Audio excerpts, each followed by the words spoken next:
does leadership mean to you? And who is a leader in your life? I ask myself these questions quite often.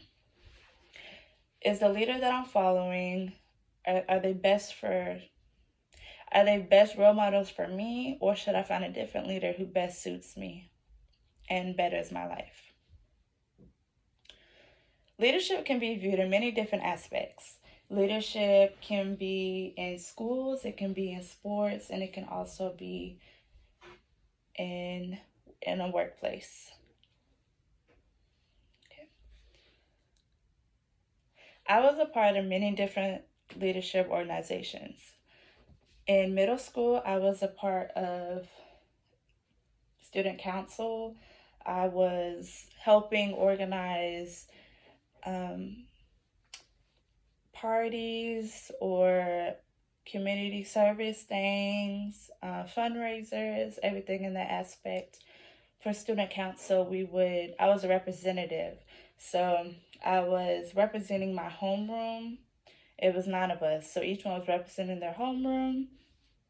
So whatever ideas that we came up in student council, we would go back to our homeroom and kind of talk about it and see if anybody had any problems or ideas, and then go back to the student council meeting and discuss and start planning and going from there.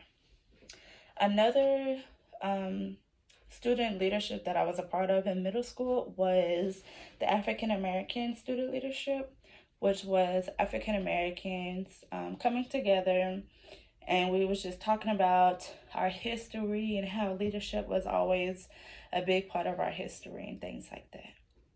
And in high school, I was a part of a program that helps incoming freshmen feel more comfortable when it comes to coming into high school and everything like that.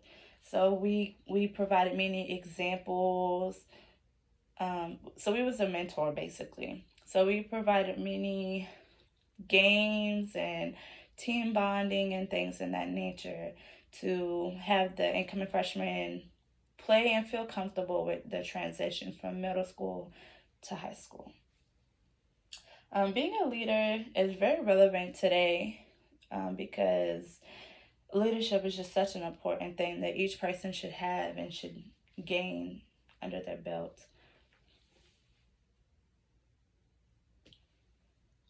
I've noticed throughout my time in being in leadership organizations that students would rather go to other students instead of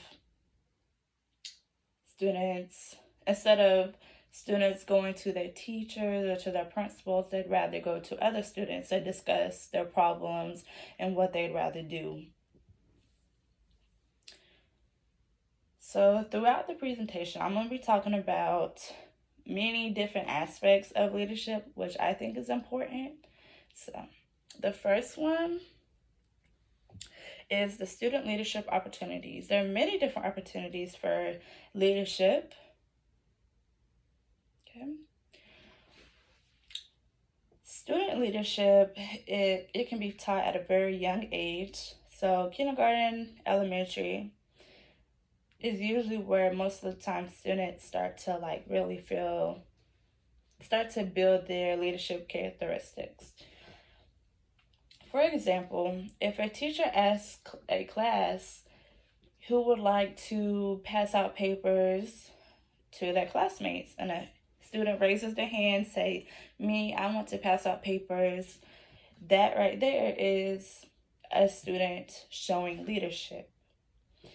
Another example is if a teacher starts a discussion on what items is the color red, and then a student raises their hand and gives examples. An apple is red, a fire truck is red, things like that. That is another example of being a leader, which is being the first one to start the conversation and things like that. So in that aspect, that benefits the student who is becoming a leader, and also benefits the peers and the classmates around that student to kind of build up their confidence to be a leader as well. So according to the educational world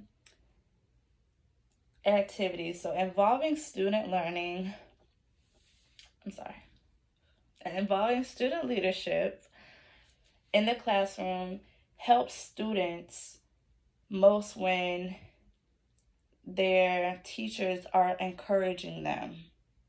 So once a student passes out the papers and a teacher says, "Great job, thank you for passing out the papers," or if a teacher sends a letter home to their parent saying your student passed out papers, was an excellent leader today, that positive reassurance encourages students to be a better leader and to encourage other people. It makes them feel good. Okay. So just that congratulating each other when doing good, especially with leadership goals and characteristics, is what we need, especially for younger students. Another opportunity for student leadership is, like I said earlier, going on trips and meeting new friends and encouraging people. And the last point I want to make about opportunities, is being a well-known leader. By being a well-known leader, you have many different opportunities that will come your way. And when I mean a well-known leader, I mean if somebody sees your name on a piece of paper or somebody is talking about your name, someone will say, "Oh my gosh, yes, that person is a great leader, always helps out with the community and volunteers." So everybody knows you as a positive leader and a reinsurance. And some good opportunities is a job opportunity, a scholarship, recommendation letter, internships, and just invitations to events. So things in that nature, that's pretty positive. Next, let's talk about leadership that allows students to build up their character. Okay, so building character. Leadership provides so many confident boosts and a better character within individuals. And I like to think of the 4 building characteristic steps. The first one is inform. So being informed to what's going on around you, whatever issue or problem, what's going on around you, is very important to help solve the goal, solve whatever issue's going on. Number 2 is act. So act on whatever is going on. For example, if nobody is liking the school lunch, you should act upon it, take the first step to the action, and make a change to make the lunches better. Have a solution. Number 3 is attend. So attend any kind of event that is going around that issue. For example, a fundraiser. If we're talking about a fundraiser, you need money to go on a trip, you will attend the bake sale in order to attribute to that fundraiser. Number 4 is connect. So connect with your fellow classmates, connect with teachers, connect with people throughout the community to help get you that goal. Now let's talk about, I'm sorry, hold on. I have to say the quote. Okay, so according to the National Secondary School Association, we must become knowledgeable, proactive, and engage in advocacy to improve the lives of our students, staff, and community. Okay, now let's discuss the impact of leadership. So the long-lasting impact on leadership is very important. Leadership provides so many great benefits. It allows someone who starts at a young age, such as elementary, with those great characteristics starting at a young age and going all the way up to their high school and college, and even when they're trying to work in the workplace. Leadership provides so many different aspects and goals and aspirations. And I think everyone should have leadership skills and should be able to build upon that because they're very important.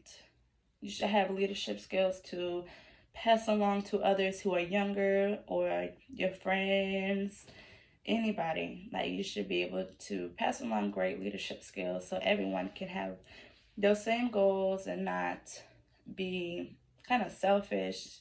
Yeah, we don't want that. We just want everything to be good because leadership is a wonderful thing. And each person should have those leadership skills and carry throughout their lives, because you're going to need leadership for the rest of your life. Whether it's in a job, whether it's with your family, you're going to need it for the rest of your life. So I want everyone to practice leadership skills and spread the leadership skills to others and just keep the cycle going. Thank you.